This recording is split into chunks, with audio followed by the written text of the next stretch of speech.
दोस्तों नमस्कार। स्वागत है आप सभी का मेरे YouTube चैनल के आर हिंदी कहानियां में। आज की कहानी सुनकर आपके भी रोंगटे खड़े हो जाएंगे, आपके पैरों तले जमीन खिसक जाएगी और आप सोचने पर मजबूर हो जाएंगे। कहानी को डिटेल से जानने के लिए वीडियो में लास्ट तक बने रहें। तो चलिए कहानी को शुरू करते हैं। ये कहानी है मध्य प्रदेश के देवास जिले की। उसी देवास जिले में एक थाना आता है। कन्नौज 22 नवंबर 2024 की सुबह करीब 7 बजे की बात है। थाने के टीआई तहजीब काजी रात भर की ड्यूटी पूरी करके अपने बंगले पर पहुंचे ही थे कि अचानक उनके मोबाइल पर एक खबर आई। सतवास रोड पर एक युवक को किसी ने गोली मार दी गई थी। ये बात सुनते ही काजी साहब बिना वक्त गवाने तुरंत मौके की तरफ लौट पड़े। मौके पर अच्छी खासी भीड़ जुट चुकी थी। एक शख्स को गोली सीधे सीने में मारी गई थी, जिसे देखने से लग रहा था कि उसकी मौके पर ही मौत हो गई चुकी थी। निसार कोई और नहीं बल्कि पास में ही रहने वाला था, जिसे कुछ देर पहले उसकी बेटी दूध लेने भेजी थी। सुबह का वक्त था और ठंड भी ज्यादा थी, इसलिए सड़क पर ज्यादा लोग नहीं थे। यही वजह थी कि किसी ने यह नहीं देखा कि गोली किसने चलाई, हमलावर कौन था, वो किस तरफ से आया और किस ओर भागा। हालात को देखते हुए टीआई तहजीब काजी को लगा कि मामला गंभीर है। उन्होंने तुरंत देवास एसपी पुनीत गहलोत और एडिशनल एसपी ग्रामीण आकाश भूरिया को घटना की जानकारी दे दी। मामला सरेआम गोली मारकर हत्या का था, इसलिए देवास एसपी पुनीत गहलोत ने इसे बेहद गंभीरता से लिया। उन्होंने तुरंत कन्नौज एसडीओपी के निर्देशन और टीआई तहजीब काजी के नेतृत्व में एक विशेष टीम बना दी ताकि हत्यारे को जल्द से जल्द पकड़ा जा सके। टीआई तहजीब काजी की टीम ने सबसे पहले मृतक निसार अली की पूरी जानकारी जुटाई। पता चला कि निसार अली पिता मुशर्रफ अली पिछले कई दशकों से कन्नौज में रहकर मोटर बाइंडिंग का काम कर रहा था। बिजली ऑफिस के पास सतवास रोड पर उसका खुद का मकान था, जहां नीचे दुकान भी चलती थी। निसार के परिवार में पत्नी रुखसाना, 18 साल की बेटी शबनम जो बेहद खूबसूरत थी, और 14 साल का बेटा था। जांच के दौरान जब पुलिस ने परिवार से बात की तो निसार अली की बेटी शबनम ने पड़ोस में रहने वाले एक परिवार पर शक जताया। उसका कहना था कि उसके पिता के पड़ोस की एक महिला से अवैध संबंध थे और इसी वजह से महिला के पति ने गुस्से में आकर उसके पिता की हत्या कर दी। जिस पड़ोसी पर निसार अली की बेटी शक जाता रही थी, वो अपने पूरे परिवार के साथ घर से गायब था। पुलिस को लगा कि हो ना हो जरूर यही लोग कातिल हैं, इसलिए पुलिस फौरन उनकी तलाश में जुट गई। लेकिन जब वो परिवार पुलिस के सामने आया और पूछताछ हुई तो सच्चाई कुछ और ही निकली। निसार अली के उस महिला से अवैध रिश्ते जरूर थे, लेकिन इस हत्या में उस परिवार का कोई हाथ नहीं था। इधर निसार अली के समाज के लोग पुलिस पर लापरवाही का आरोप लगाने लगे और दबाव बनाने की कोशिश करने लगे, मगर टीआई तहजीब काजी इन सब बातों से परेशान होने वालों में से नहीं थे। उन्होंने पहले भी कई ऐसे मामले सुलझाए थे, इसलिए किसी के कहने सुनने के बजाय अपने हिसाब से जांच में जुटे रहें। कहते हैं कि अगर इंसान ईमानदारी और लगन से मेहनत करे तो मुश्किल से मुश्किल काम में भी सफलता मिल ही जाती है। कुछ ऐसा ही इस मामले में भी हुआ। जांच के दौरान टीआई तहजीब काजी को पता चला कि निसार अली की बेटी शबनम का निकाह सिर्फ 2 दिन बाद दावड़ी खेड़ा के एक लड़के से होने वाला था। बस यहीं से काजी साहब को शक हुआ, कहीं निसार अली की हत्या उसकी बेटी का निकाह रोकने के लिए तो नहीं की गई। ये बात दिमाग में आते ही उन्होंने पूछताछ का तरीका बदल दिया। उन्होंने निसार अली के परिवार और खासकर उसकी बेटी शबनम के बारे में लोगों से ज्यादा सवाल करने शुरू कर दिए।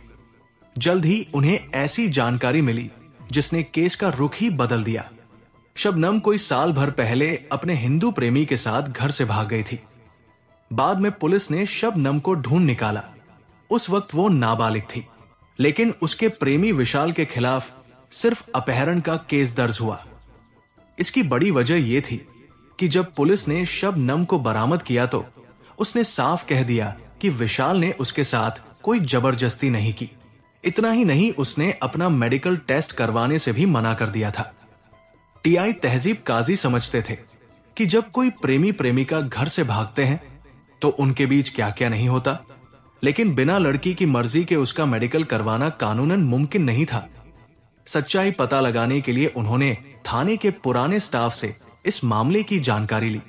पता चला कि शबनम अपने प्रेमी विशाल के पूरी तरह पक्ष में थी, लेकिन क्योंकि वो नाबालिग थी इसलिए पुलिस को उसे माता पिता के हवाले करना पड़ा। हालांकि वो हर हाल में अपने प्रेमी के साथ ही जाने पर अड़ी हुई थी। इस मामले में विशाल को जेल भेज दिया गया था, लेकिन कुछ वक्त बाद वो जमानत पर रिहा हो गया। इस जानकारी के बाद टीआई तहजीब काजी को पूरा यकीन हो गया कि निसार अली की हत्या का कनेक्शन उसकी बेटी शबनम के निकाह से जुड़ा हो सकता है। इसलिए उन्होंने जांच की दिशा शबनम के प्रेम प्रसंग की ओर मोड़ दी। शबनम का प्रेमी विशाल पवार मूल रूप से फरीदाबाद का रहने वाला था, लेकिन पिछले 10 सालों से वो इंदौर के खजराना इलाके में रह रहा था। टीआई तहजीब काजी का मानना था कि अगर निसार की हत्या में विशाल का हाथ है तो वो इंदौर से कन्नौज जाकर वारदात को अंजाम देकर वापस लौटा होगा। इसलिए उन्होंने सबसे पहले शबनम के मोबाइल की कॉल डिटेल निकलवाई और फिर कन्नौज से इंदौर तक के रास्ते में लगे 200 से भी ज्यादा सीसीटीवी फुटेज और घटना वाले दिन इस रूट पर एक्टिव 20,000 से ज्यादा मोबाइल नंबरों की जांच शुरू कर दी। इस जांच में यह सामने आया कि कन्नौज में एक नंबर से लगातार विशाल के नंबर पर कॉल की जा रही थी, लेकिन ये नंबर पिछले 10 दिनों से बंद था। विशाल ने खुद अपना फोन बंद कर रखा था, जिससे शक और गहरा गया। इसके बाद टीआई तहजीब काजी की टीम ने दबिश देकर विशाल को इंदौर के खजराना इलाके से गिरफ्तार कर पूछताछ के लिए थाने ले आई। जैसे ही पुलिस ने विशाल को गिरफ्तार किया, उसके चेहरे का रंग उड़ गया। इसकी एक बड़ी वजह यह थी कि टीआई तहजीब काजी पहले इंदौर के विजयनगर थाने में तैनात रह चुके थे और उनके काम करने का तरीका पूरे इंदौर में मशहूर था। विशाल समझ गया कि अगर काजी साहब ने उसे पकड़ा है तो पूरी तैयारी के साथ ही पकड़ा होगा। थोड़ी ही देर की ना नूकुर के बाद विशाल ने न सिर्फ निसार अली की हत्या करने की बात कबूल कर ली, बल्कि अपने साथी दीपक मड़िया का नाम भी बता दिया। दीपक वही था जिसके पास हत्या में इस्तेमाल किया गया देसी कट्टा छुपा कर रखा गया था। लेकिन खुलासे में जो 2 और नाम सामने आए, उन्होंने पुलिस को भी चौंका दिया। पहला नाम था निसार अली की अपनी बेटी शबनम का। यह नाम कुछ हद तक तो समझ में आता था, क्योंकि शबनम विशाल से प्यार जो करती थी और निसार अली उनकी मोहब्बत के रास्ते में सबसे बड़ा रोड़ा बना हुआ था। मगर दूसरा नाम सुनकर सबके पैरों तले जमीन खिसक गई, क्योंकि वो नाम था निसार अली की पत्नी रुखसाना का था। अब सवाल यह था कि आखिर एक मां अपनी ही बेटी की शादी रुकवाने के लिए अपने ही शौहर की हत्या में कैसे शामिल हो सकती थी। लेकिन खुद विशाल ने पूरी कहानी पुलिस को बता दी, जिसके बाद पुलिस ने तुरंत कार्यवाही करते हुए इंदौर से दीपक को और कन्नौज से निसार अली की बेटी शबनम और उसकी मां रुखसाना को गिरफ्तार कर लिया। उनके पास से हत्या में इस्तेमाल की गई मोटरसाइकिल, देसी कट्टा और कारतूस बरामद कर लिया गया। चारों के खिलाफ हत्या व हत्या की साजिश करने का मुकदमा दर्ज कर सबको कोर्ट में पेश किया गया, जहां से उन सबको जेल भेज दिया गया। इस तरह मजहब और मोहब्बत के टकराव से जन्मी ये खौफनाक वारदात पूरी तरह से सामने आ चुकी थी। शबनम अपने अब्बू अम्मी और छोटे भाई के साथ एक अच्छी भली जिंदगी जी रही थी, मगर उसकी दुनिया उस वक्त बदल गई जब महज 14 साल की उम्र में उसे ऑनलाइन गेम खेलने की लत लग गई। इसी गेमिंग के दौरान एक रात उसकी मुलाकात विशाल से हुई। शुरुआत में दोनों के बीच बस हल्की फुल्की बातें होती थी, लेकिन धीरे धीरे ये बातचीत दोस्ती में बदल गई। फिर ये दोस्ती भी एक नए मोड़ पर पहुंच गई। अब दोनों के बीच मोहब्बत का जज्बा उभरने लगा। विशाल असल में फरीदाबाद का रहने वाला था, लेकिन वो मेलों में झूले लगाने का काम करता था। इसी काम की वजह से पिछले 10 साल से वो इंदौर में ही बस गया था। खजराना इलाके में किराए पर रहता था और वहीं से अपना काम संभालता था। उसे पहले से ही अंदाजा था कि शबनम एक मुस्लिम परिवार से ताल्लुक रखती है, इसलिए उसे लगा कि शायद वो उसके प्यार को कबूल नहीं करेगी। लेकिन जब मोबाइल पर दोनों की बातें बढ़ने लगी तो विशाल को एहसास हुआ कि शबनम भी किसी के प्यार की तलाश में है। यही सोचकर एक दिन विशाल ने हिम्मत जुटाई और शबनम से अपने दिल की बात कह दी। शबनम ने भी बिना देर किए हाँ कर दी। अब विशाल उसे यकीन दिलाने लगा कि उसका प्यार सच्चा है और वो उसे हमेशा खुश रखेगा। शबनम की हां सुनकर विशाल तो जैसे खुशी से पागल हो गया। अगले ही दिन सुबह होते ही वो कन्नौद के लिए निकल पड़ा। वहां पहुंचते ही उसने शबनम को फोन किया। शबनम भी अपने प्रेमी से मिलने को बेचैन थी। उसने तुरंत उसे अपने घर के पास बने गेस्ट हाउस के पीछे बुला लिया और खुद भी छिपते छिपाते वहां पहुंच गई। आमने सामने की पहली मुलाकात में शबनम और विशाल काफी देर तक एक दूसरे की बाहों में डूबे रहे। इसके बाद जल्दी ही फिर आने का वादा लेकर शबनम ने उसे वापस इंदौर भेज दिया। लेकिन वो आए दिन प्रेमी विशाल को मिलने के लिए कन्नौद बुलाने लगी। विशाल भी शबनम के प्यार में पागल था, इसलिए शबनम के बुलाने पर वो बार बार कन्नौद आने लगा।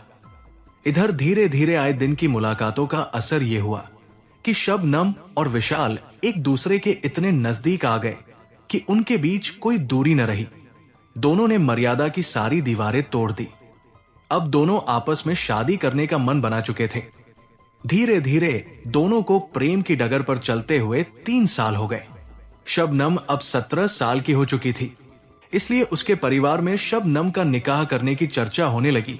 इससे शबनम डर गई। उसने इस बारे में विशाल से बात की। दोनों एक दूसरे के बिना नहीं रह सकते थे, इसलिए जब उन्हें कुछ समझ में नहीं आया तो उन्होंने घर से भागने का फैसला कर लिया। इसके बाद एक रात विशाल कन्नौद पहुंचा तो शबनम चुपचाप घर से निकलकर उसके साथ भाग निकली। सुबह परिवार वालों को शबनम के लापता होने की खबर लगी तो बवाल मच गया। इज्जत जाने के डर से पहले तो परिवार अपने स्तर पर शबनम को तलाश करता रहा, लेकिन जब उसका कोई पता नहीं चला तो कन्नौद थाने में उसकी गुमशुदगी दर्ज करवा दी।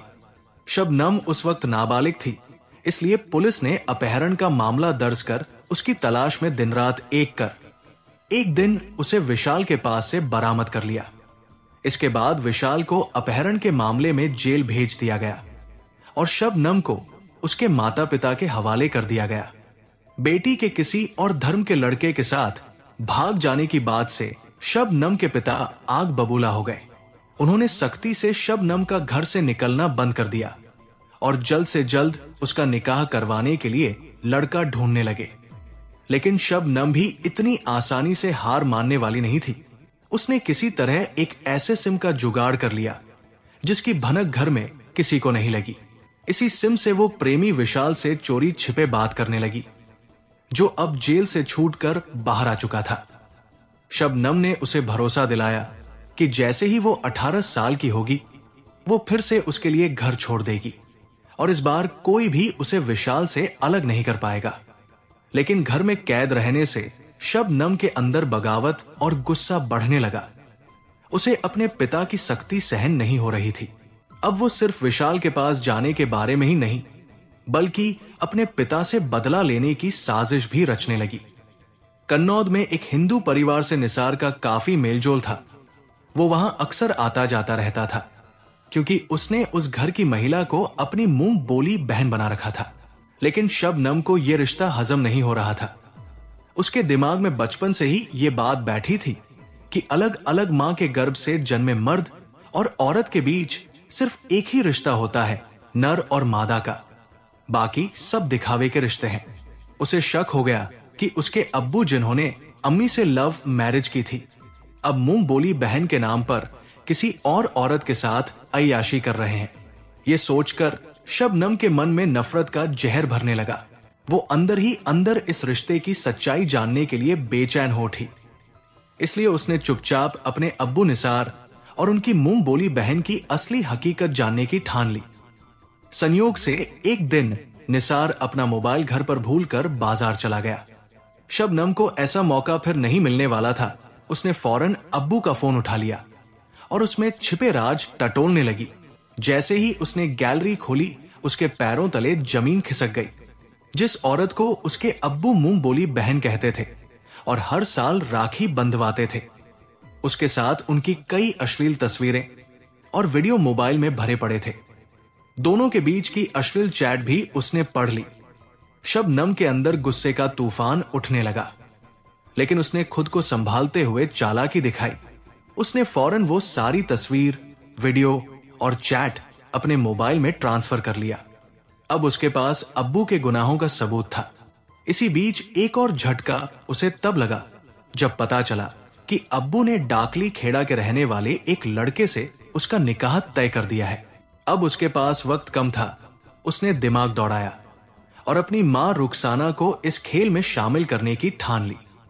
रुखसाना को जब उसने वो सारे वीडियो और तस्वीरें दिखाई तो वो हैरान रह गई। शबनम ने गुस्से में कहा, जिस आदमी ने 25 साल पहले तुमसे मोहब्बत का नाटक किया था, आज वही किसी और के साथ मजे ले रहा है। अब्बू ने तुम्हें धोखा दिया है, क्या तुम इसे यूं ही सह लोगी? रुखसाना का दिमाग सुन्न पड़ गया था। शबनम ने धीरे धीरे उसकी सोच पर काबू पा लिया।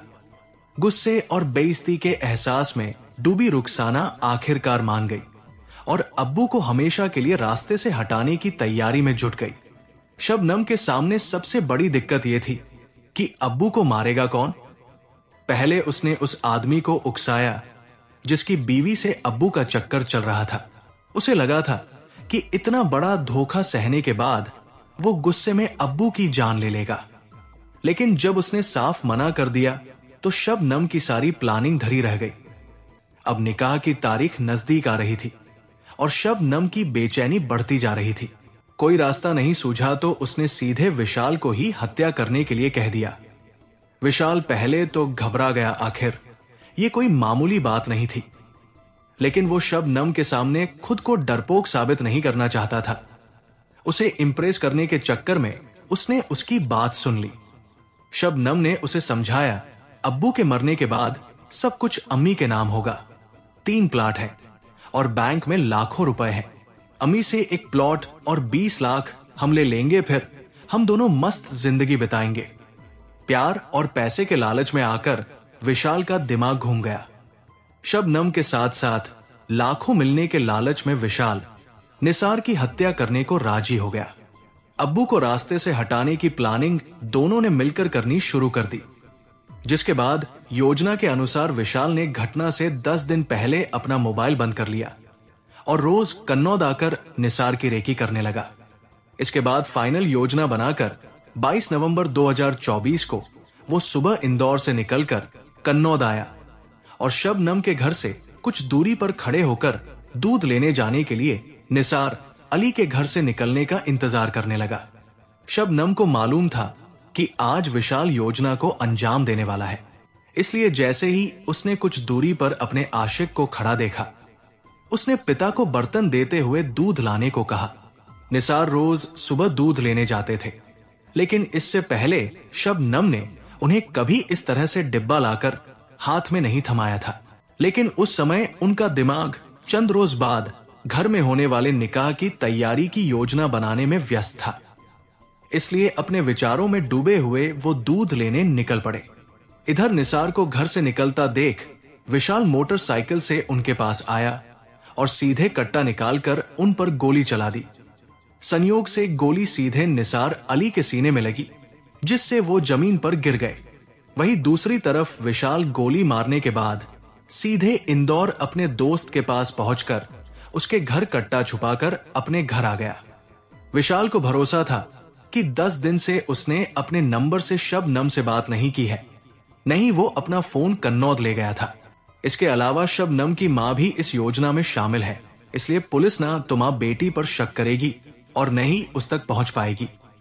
लेकिन कन्नौद टीआई तहजीब काजी की टीम ने 4 दिन में 200 सीसीटीवी कैमरे और 20,000 से अधिक मोबाइल नंबर की स्कैनिंग कर विशाल के अलावा उसके दोस्त और पिता की कातिल बेटी और शौहर की कातिल बेगम को सलाखों के पीछे पहुंचा दिया।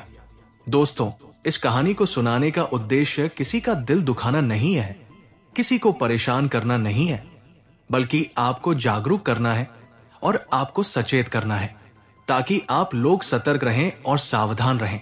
तो दोस्तों, कैसी लगी ये स्टोरी कमेंट जरूर करें, वीडियो को लाइक करें और अपने दोस्तों को शेयर भी करें। और आपसे गुजारिश है कि मेरे चैनल को सब्सक्राइब जरूर करें। फिर मिलेंगे ऐसी ही किसी सच्ची स्टोरी के साथ। तब तक के लिए धन्यवाद।